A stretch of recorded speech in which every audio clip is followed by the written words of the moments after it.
then you really actually want to fractionate how you give value, not give it all at once.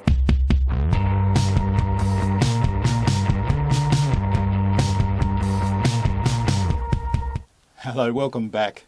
I'm delighted to have with me Susan Donovan. Susan's a specialist in high-level micro skills for salespeople. She's an author and an outstanding trainer for salespeople. Welcome, Susan. Thank you, John.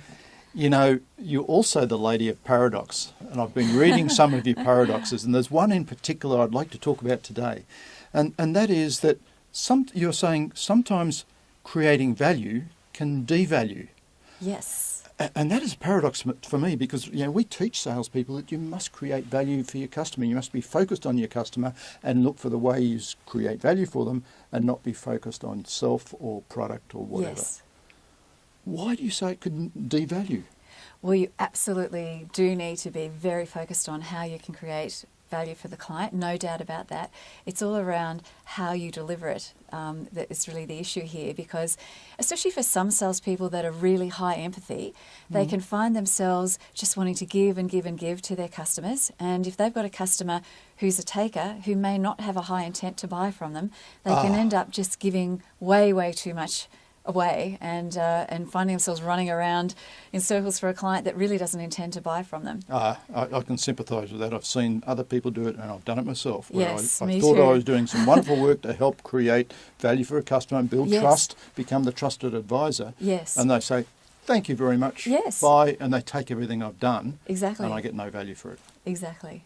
So what should we be aware of? How should we avoid that happening? Well, I think it's obviously part of the qualification process, but it's maybe just another thing to add when you're qualifying a customer is where you would put them on the giving and taking scale.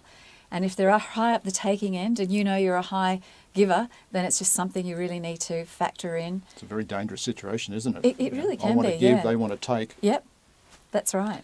Okay, so you factor it in. What do you and do you about it? You really actually want to fractionate how you give value, not give it all at once, Okay. but give a little bit, see how it lands, see what comes back, and really expect as a salesperson that you are going to receive something back for value somewhere in the equation. And if it's never coming back, you need to kind of figure that out, or hopefully see it on the horizon and know that as early as possible. Almost the point of demanding that I get something back, give me something in return, otherwise I'm not going to progress. Yes. Yes. Okay. I think that makes a lot of sense. Yes. And you're right, that probably does fit into qualification. You need to be aware of that and Yes. ask that question yourself. Am I giving and not receiving? Exactly.